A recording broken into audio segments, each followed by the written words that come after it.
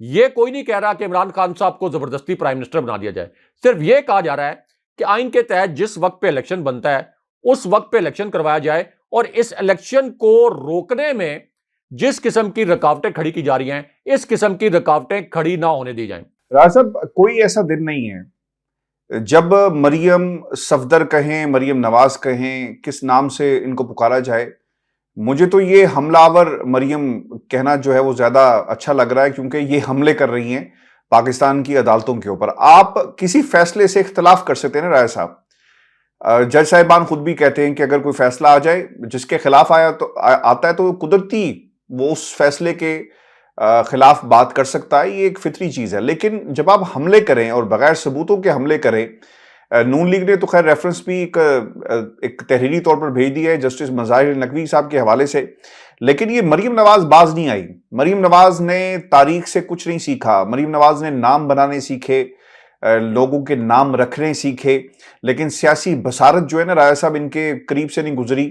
اور اگر عدلیہ کا گریبان پکڑ کر یہ سمجھتی ہیں کہ نواز شریف کو انصاف مل جائے گا، ایسا نہیں، آپ کو سرنڈر کرنا پڑے گا۔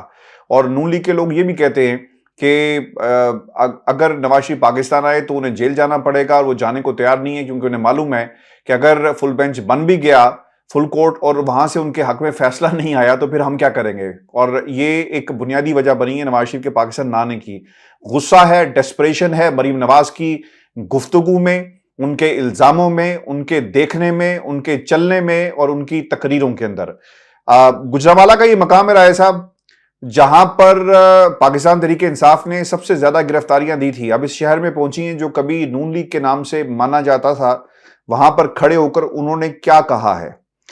پاکستان کی عدالتوں پر حملہ ہوا ہے اور امانت دار ججز کو عمران دار ججز کہہ کر پکارا گیا، اور وہ یہ کہتی ہیں کہ عمران داری کا ٹرک ڈرائیوروں سمیت پکڑا جا چکا ہے، اور الزام لگانے والے آج منہ چھپاتے پھر رہے ہیں۔ یہ پاکستان کے ججز کے اوپر تنقید ہے، کھلم کھلا تنقید ہے۔ فواد چوہدری صاحب کی آڈیو آئی، اس پہ انہوں نے کہا ٹرک تیار ہے، اس کو استعمال کر رہی ہیں۔ یعنی نام رکھنے میں میرا خیال ہے کہ مریم نواز کا کوئی ثانی نہیں ہے، یہی ان کی روایت بھی ہے اور یہی ان کی کوالٹی بھی ہے۔ وہ یہ بھی کہتی ہے کہ تنظیمی کنونشن پارٹی کو مزید بہتر اور فعال بنانے کا ذریعہ ثابت ہوئے ہیں، ہماری قیادت عوام کی کارکردگی کے امتحان میں سرخرو ہوئی، عمران داری کا ٹرک ڈرائیوروں سمیت پکڑا جا چکا، اور الزام لگانے والے آج منہ چھپاتے پھر رہے ہیں، پتلی تماشا کرنے والے گھروں میں قید ہیں، مشکل معاشی حالات میں ڈوبا ملک پہلی بار ہمیں نہیں ملا، ملک مسائل میں جب ڈوب جاتا ہے تو نواز شریف اور شہباز شریف کو آنا پڑتا ہے، معیشت نہ سنبھلے لیکن ہمیشہ کی طرح شیر ہی قوم کو مسائل اور انہیں پیدا کرنے والے گیدڑوں سے نجات دلائے گا۔ دیکھیں مجھے یہ کہنا نہیں چاہیے، لیکن ایسا حقیقت آپ کے سامنے بھی ہے، قوم کے سامنے بھی ہے، اور شاید مریم کو یہ حقیقت نظر نہیں آ رہی۔ پچھلے 4 سالوں سے نواز شریف ملک سے بھاگے ہوئے ہیں، شیر ملک سے بھاگ گیا اور پیچھے پاکستان کی قوم کو جس قسم کی اس وقت آزمائش میں ڈالا ہو، یہ بھی قوم کے سامنے ہے۔ ہیونگ سیڈ دیٹ رائے صاحب، آپ نے بھی خبر دیکھی ہوگی رائے صاحب، خان صاحب نے تحریک انصاف کے لاہور کے جو نام ہیں وہ فائنل کر لیے ہیں، اور ہر حلقے سے نام دے دیا گیا ہے، لیکن یہ ایسی آواز نون لیگ کے کیمپ سے کیوں نہیں آ رہی؟ ہم تیار ہیں، ہم چھوڑیں گے نہیں، ایسی آوازیں ہی آ رہی ہیں، حملے ہو رہے ہیں، آواز کیوں نہیں آ رہی؟ لوگوں کے نام کیوں جو ہے وہ دیے نہیں جا رہے اگر یہ الیکشن کے لیے تیار ہیں، اور پھر حملے ہی کیوں کیے جا رہے ہیں؟ جی رائے صاحب۔ حافظ صاحب، ایک تو یہ جو جعلی آڈیو انہوں نے پھیلائی ہے یہ مکمل طور پر فیبریکیٹڈ اور ایڈیٹڈ آڈیو ہے۔ دوسری بات یہ ہے کہ یہ مریم نواز جو جج صاحبان پر حملے کر رہی ہیں، کیا انہی مریم نواز نے سپریم کورٹ میں جعلی قطری خط اور جعلی ٹرسٹ ڈیڈ جمع نہیں کرائی تھی؟ کیا ان کو سیاسی لحاظ سے ذرا بھی کوئی شرم و حیا نہیں آتی اس طرح کی باتیں کرتے ہوئے کہ سپریم کورٹ میں جعل سازی کی وہ مرتکب ہوئی تھی؟ اس کے بعد کیا ان کو یاد نہیں ہے کہ ان کے چچا جان، ان کے ابو جان کے متعلق ایک جج جسٹس قیوم کو فون کر کے کیا کہہ رہے تھے؟ اگر ان کی یادداشت کمزور ہے تو گوگل پہ جا کر یا یوٹیوب پہ جا کے وہ آڈیو سن لیں کہ کس طرح سے جسٹس قیوم کو یہ کہہ رہے تھے کہ بھائی صاحب کہہ رہے ہیں کہ فلاں کو اتنا جرمانہ کر دیں، فلاں کو اتنی سزا دے دیں. پھر اس کے بعد نواز شریف کے دور میں سپریم کورٹ پر پہلا فزیکل اٹیک ہوا تھا، جس میں سپریم کورٹ کی اینٹیں انہوں نے اکھاڑ دی تھی. سپریم کورٹ کی چھت پر یہ چڑھ گئے تھے.